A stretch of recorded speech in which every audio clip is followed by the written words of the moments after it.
Jamie, thank you for being on the show with me today. Pleasure to see you over Zoom. It was nice seeing you a few weeks ago when I was out in Zurich. How's everything over in Switzerland? Absolutely. Everything's going very well. We had a super hot summer, so I'm quite relieved that we move into the more, the little cooler time of the year. So can't complain. How about you? How was the end of your trip? Zurich was great, and I will definitely be back there before too long. But I'm glad you like the cold weather. I enjoyed a little bit. I like the heat, so I'm going to be staying close here in Florida for the winter time. But maybe next year, come summertime, I'll come visit you again. So when we met, we talked a little bit about offshore banking. As you know, I set up offshore trust primarily in the jurisdiction of the Cook Islands, and then we'll usually open up a Swiss bank account. I'd like to hear a little bit from your side, though, the advantages of using a Swiss bank account. Yeah, absolutely. I mean, there's a variety of benefits. One you have already mentioned is in the sense of as a part of an asset protection structure. So there's very important to distinguish that we are not attorneys. So we work together with people like yourself who know that area better than we do. But if you have the asset protection structure, maybe you can add to that from your side and your experience of things. It will add an added layer of protection if you have the account offshore. And there's very popular and well-known countries for those asset protection structures to have the structure set up there, but those jurisdictions might not necessarily be the best choice for banking. So Switzerland and also Liechtenstein, generally Central Europe, are typically very well-known jurisdictions for banking. There's a variety of reasons for that. We can also get into that later on.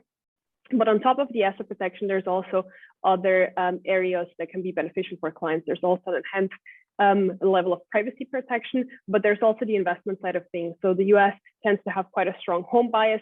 They're by no means the only country. Most countries have a strong home bias where they focus mostly on the markets that are close to them from a cultural perspective, but also from a geographical point of view. So we are very similar. We very well understand and know the Swiss market, the European market. So that's where we tend to have our investment focus. And that can be very, very beneficial if you have a certain amount of wealth to just internationally diversify your money, have it invested in different areas of the world. And then, of course, also with everything that's going on politically speaking, it can't hurt to have a little bit of money outside in a safe jurisdiction where it will not be affected by any domestic development. Very good. Yes. Cook Islands seem to be the best jurisdiction for the asset protection trust laws, but it's a better banking system in Switzerland. You mentioned privacy. Can you talk a little bit more about that? I know that there was a time when there were numbered bank accounts. I think those days are behind us. But what type of privacy benefits do you get by using a Swiss account? Yeah, absolutely. No, you're fully right with that. And I think it's an important distinction to make. So there's not going to be any privacy towards the IRS. So in terms of taxes or the government, if you so will, there will be reporting there.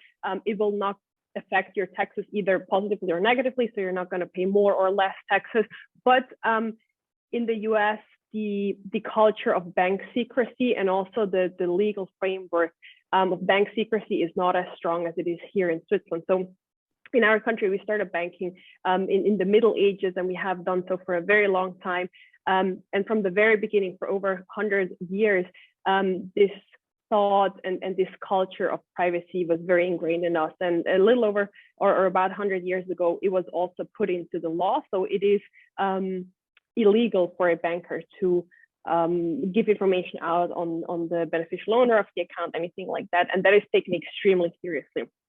There is a caveat if there is a court order that is legitimate, then the Swiss will uphold that. But at the same time, if you have any noisy family members or neighbors or any kind of people that want to pry any information out of your account, that is not going to be possible in Switzerland. And also, and I think that's another point that you can speak more towards, is frivolous lawsuits. So you will be less likely to be a target if your wealth is less visible. So your wealth will not be visible to anyone who's just curious to see if you are a good target or not, if part of your money is in Switzerland.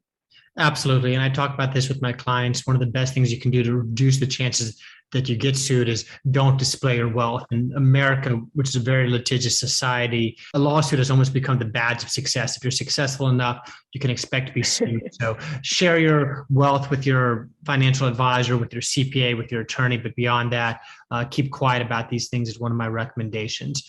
So I know that I've had clients who've opened up Swiss bank accounts, but there's this rumor that you cannot open a Swiss bank account if you're a US citizen. Do you know why this misconception is out there? Yes, it started about 10 years ago with the introduction of FATCA, the Foreign Account Tax Compliance Act that was introduced under Obama. That went with all this very ugly dispute in regards to the tax situation back in the day. And that has led to this misconception that now it's illegal or impossible for Americans to open up a bank account in Switzerland. And that's just absolutely not true. It's not true from an American point of view, but it's also not true from a Swiss point of view. It is absolutely valid and legal. There is a variety of reasons that we've already spoken about to do so. It is, however, the case that some banks in Switzerland choose not to do business with the US or with American clients because it has in the past 10 years gotten more and more strict and stringent in terms of the regulatory requirements. So there's more documentation that you have to do. A lot of banks are also a little bit worried about everything that has happened with the US, that they just say it's a high risk for them to work with people from the US. So they voluntarily choose not to do that. But I would say about 25 to 30% of Swiss private banks are absolutely capable and willing and happy to work with American clients. What's important to know there is that you have to go through an avenue that makes it compliant. So the easiest way to do that is to work with a registered investment advisor here in Switzerland that is registered with the Securities and Exchange Commission in the US. And that's usually also the requirement for the private banks here in Switzerland, that the client comes through a company that is specialized in working with American clients. They don't really want to work with Americans directly, but if you come through an investment advisor, then that's absolutely it's possible to do, it's legal to do so, and you don't even have to travel to Switzerland to do that. It's possible to do it through correspondence. Very good, thank you. And you said about 25% of Swiss banks you think still take American clients. Was that the percentage that you said?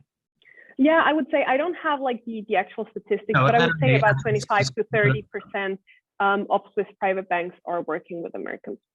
Okay, very good. So, and as you mentioned, when placing clients with the bank, U.S. citizens pretty much have to go through registered investment advisors such as yourself. Can you explain the difference between what you do and what a bank does, and then also maybe speak to any guidance you have on selecting an investment advisor? Absolutely. So the bank has a banking license. It's a financial institution. There's very strict requirements here in Switzerland, I'm sure also in the US, on liquidity that they have to hold, like safety measures that they have to follow in order for them to custody the money. We are a small family-owned company, so we don't have a banking license and we don't aspire to get one anytime soon. So we're 5 people here and we are reliant on private banks to custody the money. So what we do is we get a limited power of attorney on the existing bank account in the name of the client or the structure, however it is set up. We help with the setup, we make the introduction to the bank, we help with all the paperwork, and then we help work on an investment strategy with the client and his or her family and make sure that it's implemented correct. So we will take care of the communication, administration, investing, all the regulatory side of things, but we don't hold the money ourselves. So it's like a triangle relationship where you have the client, the bank, and the asset manager, but usually the asset manager is the direct contact person for the client, so they don't really have to deal with the bank unless they want to, of course. What are some of the banks that you work with? Well, it depends on, or which bank I would recommend, depends very much on the situation of the client. We have currently, I don't think it makes sense to list the banks. How many banks do you work with? We currently work with about 5 banks. I would say 3 here in Switzerland, 2 in Liechtenstein, and I can give you some like a little framework how we choose the bank. So of course, the first question is, do they work with Americans? Do they also have experience? I mean, them wanting to take on Americans is one question, but the other is, do they really have the expertise and experience that is needed? Does everyone speak English? Are they capable of providing a US tax statement? Things like that. Then the other question is, how is the government of the bank? We like family-owned and run banks because they usually have a longer-term horizon and they also have a higher level of safety and security, usually because they take less risk. They don't have to report to shareholders once a quarter, so their incentive for like exorbitant growth is less there. And then the last thing that we look out for is just personal fit. Do we feel that the people there are competent? Do we feel that they're entrepreneurial, that they're solutions oriented? Do we feel that they also fit from like an investment philosophy standpoint? So there's banks that have different focuses. Some are very keen on crypto, so are someone very keen on mortgages, for example. Some make more traditional investments. So those are the three aspects that we usually look out for when selecting a bank. But which bank is best usually depends on the volume of the client. It depends on the preference, which country they want the bank to be in, and some other things. So the easiest way to figure out which of those 5 banks we work together with best fits the client is usually determined in a personal conversation. Thank you. And you mentioned this, but I want to dive a little bit deeper into it. What investment options will somebody have if they set up if they're, let's say, a U.S. citizen, they set up a Cook Islands trust, they open up an account through your company. What can they invest in? Yeah, so generally speaking, like from a regulatory standpoint, your options are no different than they would be in the US. The only caveat there would be passive foreign investment companies, PFIC investments. So for example, fund through ETF, if the money is passively, the revenue is passively generated, then they will have negative tax consequences. I'm not a tax attorney, so best to discuss that with the CPA, but that would be something to look out for.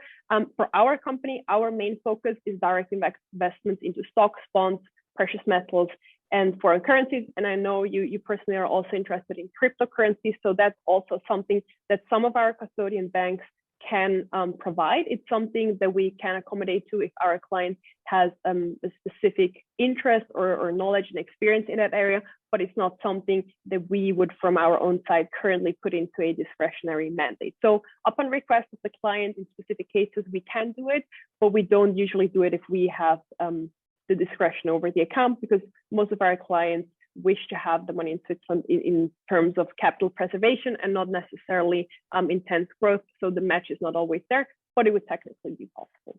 Thank you for all that. Yes, crypto is a big part of my practice. It's a big part of the assets that my clients hold. Certainly last year, a lot more so when Bitcoin was on a giant bull run than it is now. But I'm still seeing a decent number of clients with crypto, and I do believe that it's very much the future of money. Jamie, can you talk to me a little bit about your fee structure? Yes, so we have a very simple fee structure. It's a percentage based on the assets under management. What percentage it is depends on the service level. It also depends on the size of the account.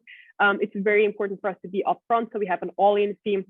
That percentage number, whatever it then ends up being, is all the fees that we take. There's not going to be any money taken from any third parties or anything behind your back that you're not aware of. And then on top of that, but that's important to note as well, there will also be the fee from the custodian bank, because they of course also charge something for the custody of the account.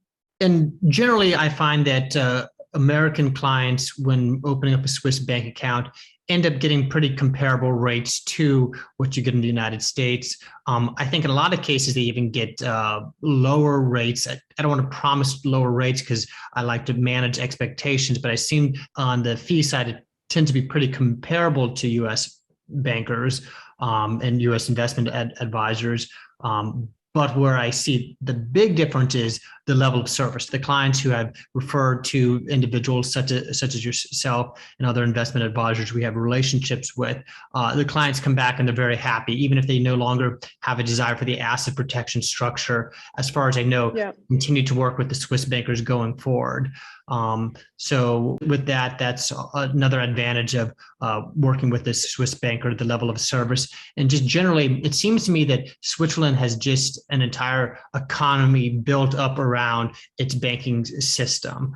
Just every portion of the country just is so crisp in how everything is done, not just from the bankers, but the bus drivers to the restaurants, to the entire culture is hard to replicate. Somebody else could pass the same banking laws, but what you have in Switzerland is an entire culture that makes you feel very secure about keeping your money there.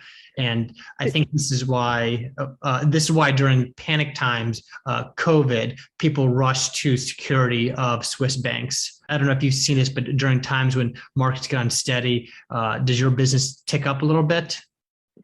Yeah, absolutely. I mean, you covered a lot of great points. I mean, I appreciate your kind words about our country and culture. And we do take, I personally, but also as a society, we do take a lot of pride in our services sector and the way we run things.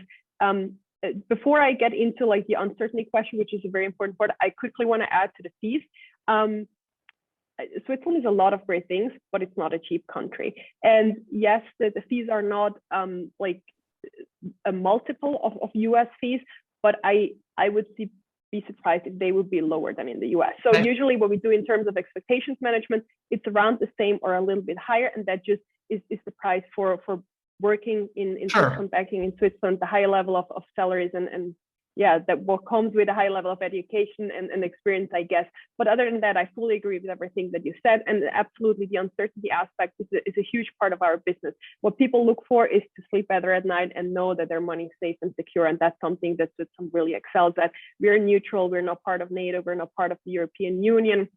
Very economically very stable, and the huge level of our GDP is generated in the financial services industry. Huge amount of people work here. So yeah, I can definitely agree with everything that you just said.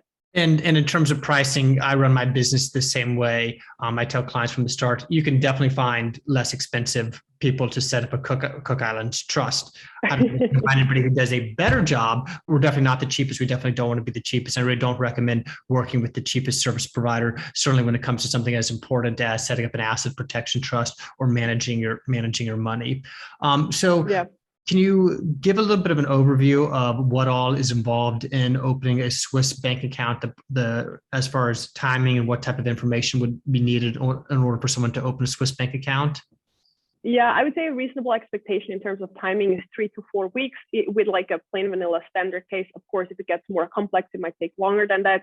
The first step is always an introduction meeting. Usually it's over video. Of course, if someone's in Zurich, if I'm in the US, I'm always happy to meet in person. It's important to have like a mutual agreement on working together. So our business is based on trust, and both sides have to feel that it's a good match and that we can move forward together. Then will be decided which banks we work together with, which service level, the fees. All of that is usually determined in a first meeting after it is decided whether or not moving forward makes sense. Then we will need company documentations if it's a trust or an LLC, something like that. Of course, passport copies that have been notarized, things like that. Also some KYC information that stands for Know Your Customer. So how was the money generated? Are you currently retired, employed, an entrepreneur? But no worries, we will guide you through all of that. We will be very specific in what kind of information we need. And with that info, we then go to the bank and ask them to put together the account opening forms. We will add our forms, our portfolio management mandate, things like that, send it to you over by email or present it to you in person if you're here. You go through everything, sign everything. We can easily set up a second meeting if you want to discuss the documents in detail.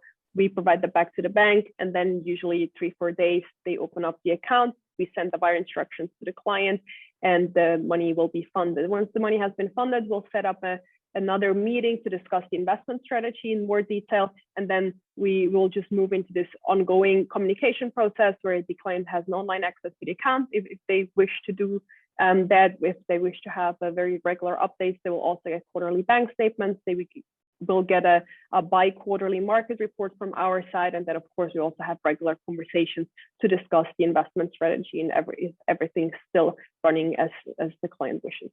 So clients do have an online portal where they can go online and check their money daily, just as they do if they own the account directly. Yeah, okay, very absolutely. Good. And I wanted to thank you for the book you gave me when I was visiting.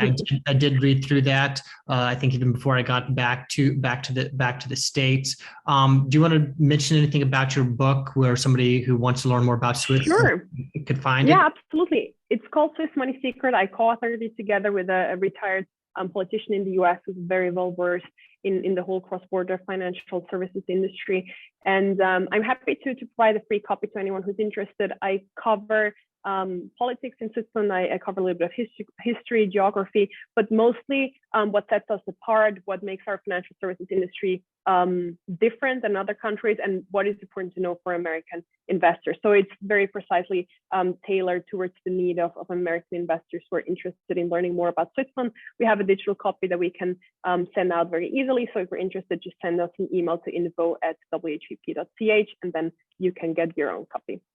And that leads me into one of my final questions, which is if somebody wants to get in contact with you, what's your contact information? Yeah, absolutely. So they can start out at our website, WHVP.ch. We also have a blog post. You can find that under Insights, where we talk about a variety of hopefully interesting subjects in terms of Swiss banking and the international financial world. You can also reach out to me directly. My initials jv@whvp.ch. And we also have a newsletter that you can find on our website under contact. It's not selling anything, it's just talking about our perspective on the market. So even if you are not interested in becoming a client anytime soon, you might still be interested in our economic views on the European market and the Swiss market specifically. Well, thank you, Jamie. I've certainly found all this very interesting. Was there anything else that you wanted to go over or mention before we wrap up for today? I think we have covered everything. I think we've covered a lot of great grounds. Well, thank you so much for being on the show, and I'm sure I'll talk to you again soon. Thank you so much.